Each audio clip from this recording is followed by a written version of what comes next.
Welcome to Tackett's House of Horsepower. It's me, Steve Tackett. And this weekend, I want to do some work to one of my neglected vehicles. One of my favorite vehicles, but it's been neglected for a few months now. And it's time. We got to get it back to its former glory.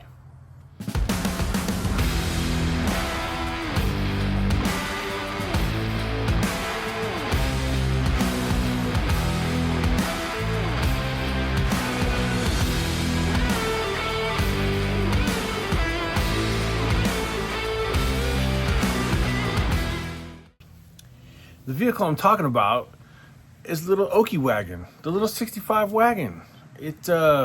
First, the tires basically rotted off the back of it, so we parked it, stopped driving it for safety reasons. Got some new tires for it, had to drop them off. That turned into a week and a half mission, I think, to get the tires off, get them down there. They didn't have them. They got to order 225 6015s. Come on, pretty basic tire size. Took a while to get them. Anyways, there's a couple clips of that we could put in here. Sarah was very nice and went and got them. Check it out. Sarah went and grabbed the tires for Okie on our way home from work today, so I didn't have to. That's awesome of her. I didn't have to go out of my way. So Okie's new tires are here. Okie's got her new shoes on, looking good. We stepped down to a 225. I was getting a little bit of tire rub because Okie sits kind of low, especially when I had people in the car. The tires would rub going around corners. So I went down from a 235 down to a 225, so it's got a little more clearance and no more cracks. So check that off the list. So we put those tires on, and there's a little issue, a little tuning issue I wanted to take care of. And I think the best way to do it is to maybe downsize the carburetor a little bit. It should take care of that situation. Plus, I need that carburetor for something else. Oh, there is kind of a time crunch also. So Friday night, came home from work. The car club wanted to go to a retirement home to visit with the old folks. So we took a bunch of cars, went up there, and it got rained out. And when I mean rain, I mean rain. It came in like a wall of water. And we got stuck in it and down and dirty. I mean, I thought we were going to have to find a bridge to park under for a while because it was bad. But I think Sarah filmed a little bit of that. We could put it in here, but it got cut short, and it started raining Friday night, and it didn't stop until Saturday afternoon sometime. So here we are, Sunday, and the weather is perfect, literally perfect out. So now I can get to some work. All right, so for those of you who don't know, this is Okie. It's a 1965 Nova station wagon. Factory 283, factory air conditioning, factory tinted windows, factory electric rear window, AM radio. Did I say AC? It came with AC. That's the original paint. What's left of it. We need to kind of seal this up somehow. I need to do some of that wipe on clear coat. I should do that one of these episodes. So it needs to be cleaned up. The rear tires just got put on it. Let's take a look at what's under here. Here it is, the powerhouse. It is a factory Nova 283. It has the recessed oil filter guy right there. And it's basically a stock rebuild. Hydraulic flat tappet, little 283, 30 over. We did put an aftermarket intake on it, and we put the smallest carburetor I had at the time was a 600. And I think it's a little too big. It's a little too big. No matter what you do, it seems kind of sluggish off the line. Like from a dead stop, you try to hit the throttle and it's like, and then takes off. And I think it's just a little bit too big for a stock 283. This thing's supposed to have a little 2-barrel on it. So I have a solution. All right, take a look at this monster. Here's a part number for you. Instead of a 600 Holley, we're gonna jump down to a 450. And they sell these as tunnel ram carburetors. They sell a front and a rear. Well, the only difference I saw was the rear looked like it had a regular standard looking throttle linkage on it. The front had a little short cut down throttle linkage. So I ordered a rear carburetor for a tunnel ram. So let's take a look at it. So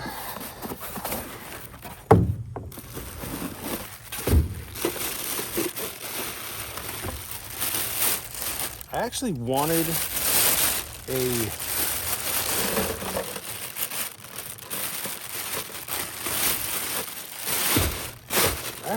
a regular green Holley. I didn't want this shiny stuff. I wanted a stock looking green Holley, but this was the cheapest. So this is what we got. Look at these tiny little barrels. That's so cute. So this is a 450 vacuum secondary, so it should be perfect for a stock little 283, I hope. So I was about to order another 600 because I need one. I need a 600 for that little 350. I want to build that other 350 for the 63 Nova. And I was thinking to myself, wait a minute. I need a 600 for the 63. Why don't I try putting a smaller carburetor on this little 283? And then we'll see if we can get this thing to run a little better. And I'll use this carburetor on the other engine. So hopefully kill two birds with one stone here. If I can get this to run better. And because I don't think there's anything wrong. There's nothing wrong with this carburetor. It's just a little too big. It's just a little bit lazy. And I've tried to mess with it and it's kind of hopeless.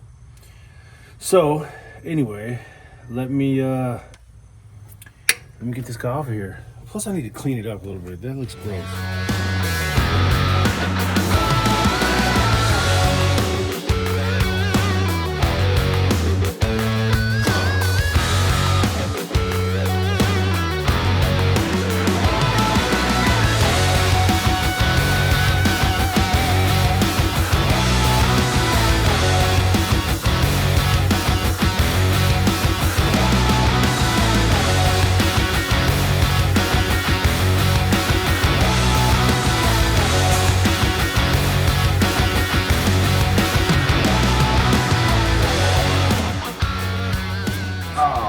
Shredded the gasket.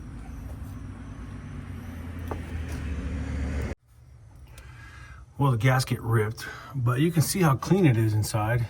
Really clean. It just, like I said, it just runs lazy. All right, that looks halfway presentable. Got all the gasket surface clean. Now let's start putting the new one on.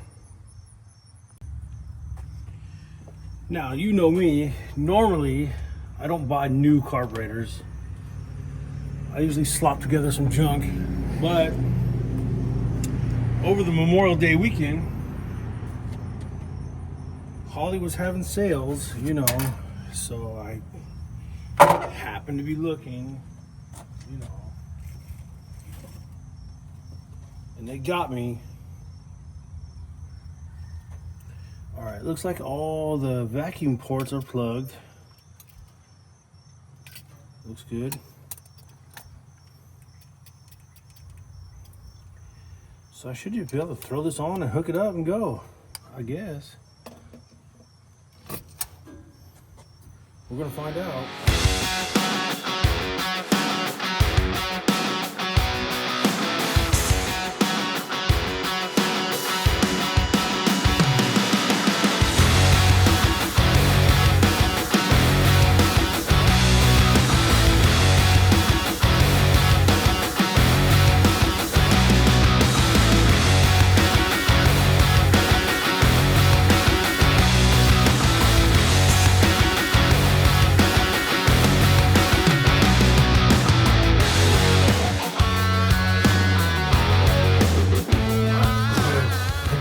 try it.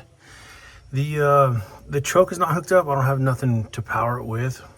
I might run a power wire. I might just take it off. I almost never use a choke, ever. In fact, I don't think I've ever had a car that had a working choke. So, anyways, let's try it. See what happens right out of the box. I haven't touched anything. I haven't adjusted anything. So, let's see what it does.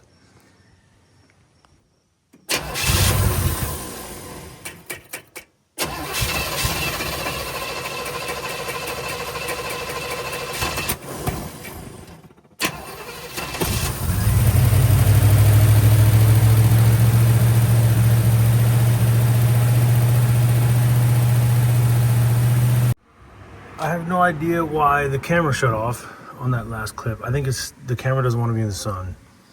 But anyways, it's idling at like 3,000 RPMs. So I need to check my screws. There's little screws on the bottom. They'll kind of possibly are holding the blades open a little too far because I was not able to adjust it. It's not doing anything. Look. Camera did it again, shut off. Okay, so I need to check my butterflies. For some reason, I cannot close them anymore. So either we have a gigantic vacuum leak or I need to adjust those little screws on the bottom. Okay, so here is what the situation is. On a Holley, you have these slots. Right there. See that slot? It looks like a straight line. Okay. Right there. That slot should not be exposed like that. When the butterflies are closed, you should just barely see a little square. Instead of a slot, you should see a square. Basically, make that square. That's your starting point. Right now, that's closed. It won't close anymore. What I noticed was there's another adjustment screw right here on the choke. Normally I don't mess with that because I don't have carburetors with chokes. Almost never, ever, ever. So I'm almost halfway tempted to pull the choke off and not use it. I don't think I need it, but right now, that's what's keeping the butterfly from closing any further. So obviously, this thing is it's not on its idle circuit anymore. It's running on the main metering circuit, which is why it's running at 3,000 RPMs. So we need to get that closed. So I either need to adjust this or get rid of it. There we go. Weight reduction. You know what's funny? This thing is supposed to be for tunnel rams. They sell this as a tunnel ram carburetor. How many tunnel rams you see with chokes on them? Huh? None. Exactly. Unless it's got an Edelbrock on it. Then they probably use a choke. But for everyone else, this is normal. All right, take two. This time, no choke. Oh. The bowls are empty, so it's going to take a second. I'm going to have to crank it and fill the bowls again.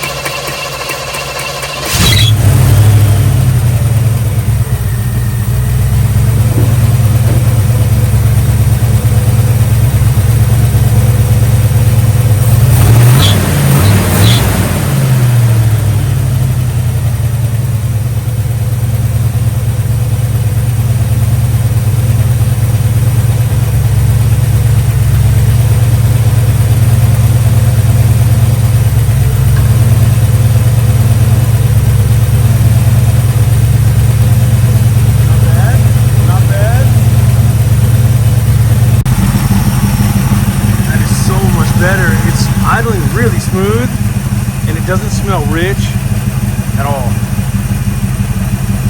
I like it.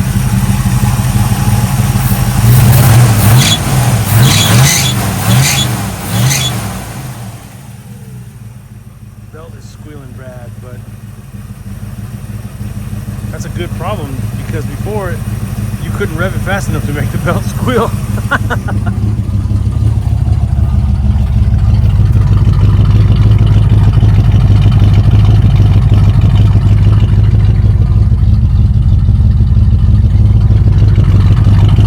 Sounds good.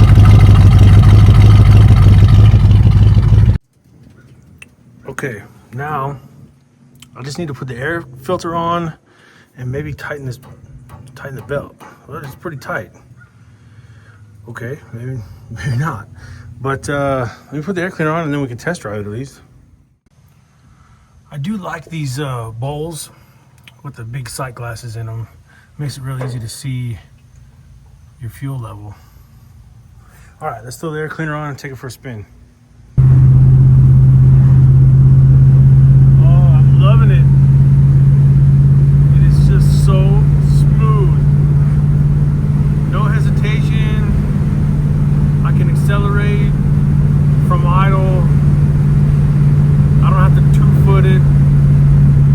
Oh, this is nice. It's almost like fuel injection. I really like it.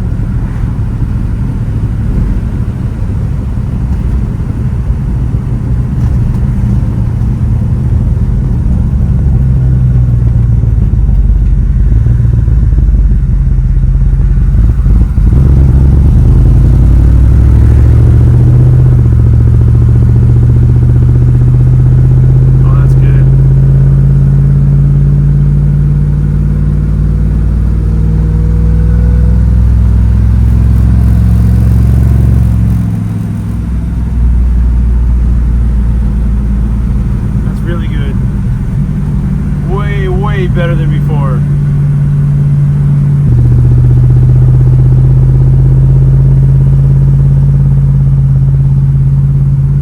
Much smoother acceleration.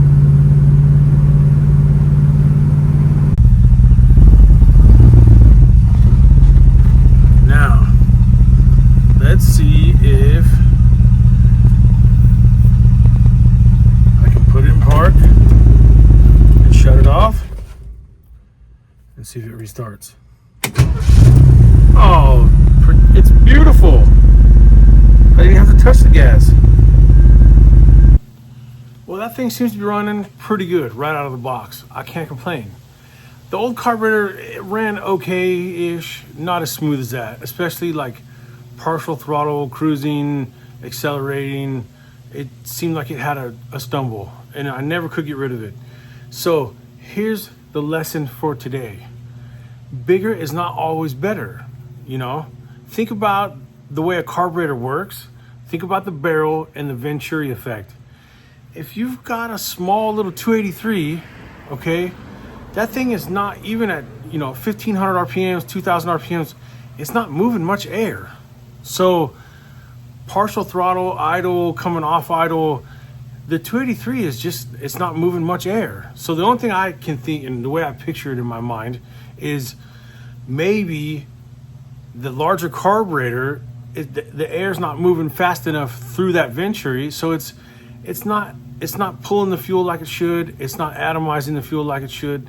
It's just the wrong carburetor. So a little smaller carburetor, the Venturi's a little smaller, the air's gonna move faster, it's gonna pull fuel like it's supposed to, and it's gonna atomize it like it's supposed to. So sometimes your stock 350 doesn't need an 850 double pumper on it. You see what I mean? So sometimes a little smaller runs a whole lot better. So I hope you learned something from that.